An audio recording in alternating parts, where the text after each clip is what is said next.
ہمارے رہنما یہ کیوں کہتے ہیں کہ صرف شان رحمت کو بیان کر؟ رسول اللہ کی پوری شخصیت کو پیش نہیں کرنا چاہتے؟ جب حنین کے میدان میں اچھے اچھے صحابہ کے قدم اکھڑ گئے تھے تو کون کھڑا رہا تھا اکیلا؟ محمد رسول اللہ. اور آپ اس وقت تسبیح نہیں پڑھ رہے تھے، آپ اس وقت فوجی انداز کے نعرے لگا رہے تھے، انا النبی لا کذب انا ابن عبد المطلب.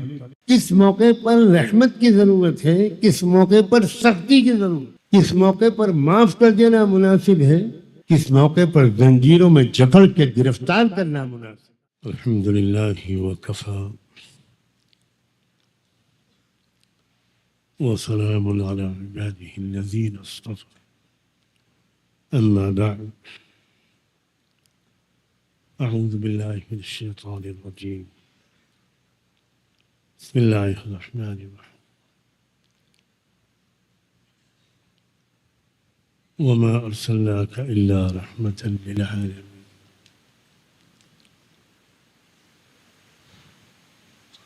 وقال تعالى وإنك لعلى خلق عظيم.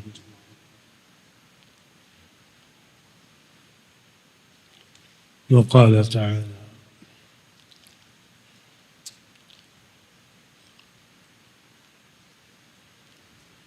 أولئك الذين هداهم الله فبهداه مقتدي. سبحان ربك رب العزة عما يصفون وسلام على المرسلين والحمد لله رب العالمين. اللهم صل على سيدنا محمد وعلى آل سيدنا محمد وبارك وسلم. اللهم صل على سيدنا محمد وعلى آل سيدنا محمد وبارك وسلم. اللهم صل على سيدنا محمد وعلى آل سيدنا محمد وبارك وسلم. ایک مشہور معروف ملی رہنما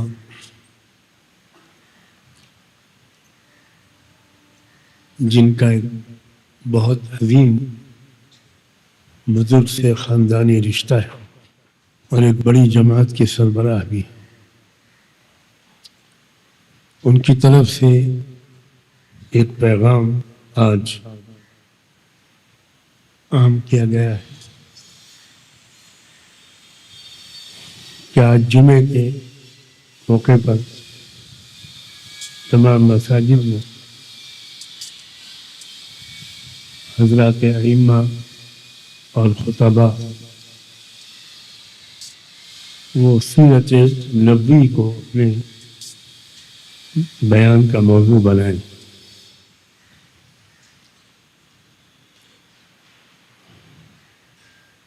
انہوں نے آگے چل کر اپنی اپیل میں یہ بھی کہا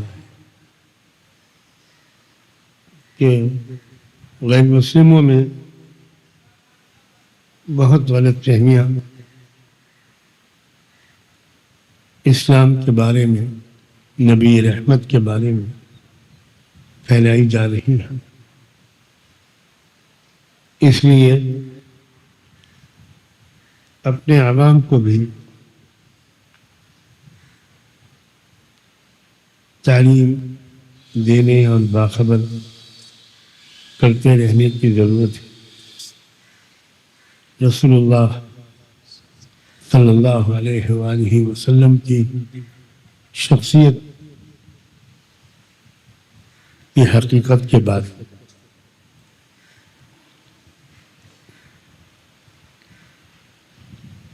اور اس میں انہوں نے اس پر زور دیا ہے کہ حضور کی جو شان رحمت تھی اس کو بہت تفصیل سے بیان کیا جائے.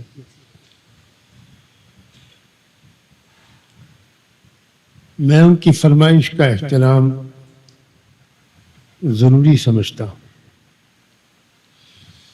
ہمارا رویہ یہ ہے کہ جن باتوں میں ہم کو بالکل 100% اتفاق ہے، ہمیں اس میں ہر رہنما کو تقویت پہنچانی چاہیے، اس کا ساتھ دینا چاہیے۔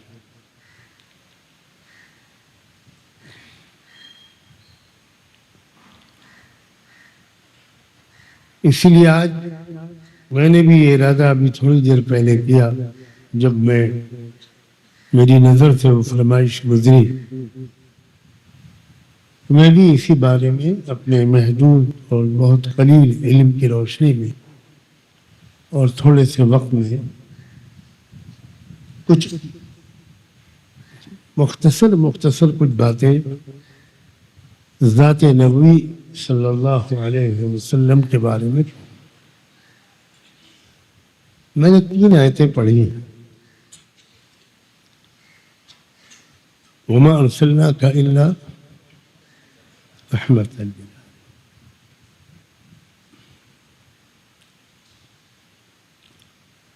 اس میں آپ کی شخصیت کے جو سب سے غالب پہلو ہے، جو مقصود ہے،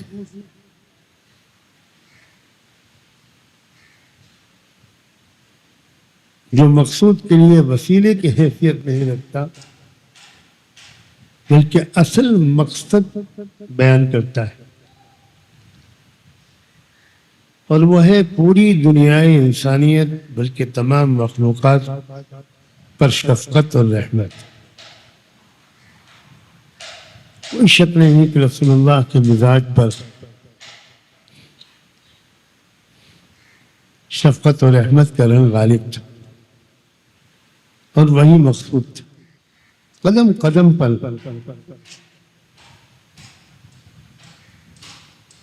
آپ کی خوش اخلاقی، آپ کا صبر و تحمل، آپ کی سخاوت، آپ کی ہمدردی، عفو و درگزر کا آپ کا مزاج،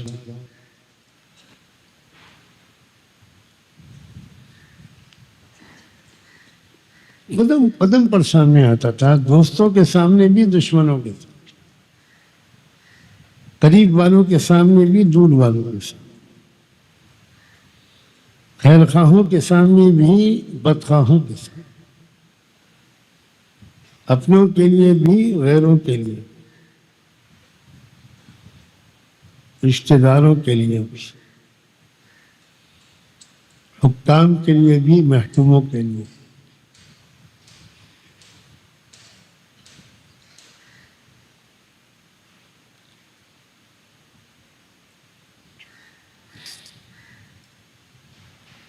اور صحیح ہے کہ آپ کی شخصیت کے اس پہلو کو بار بار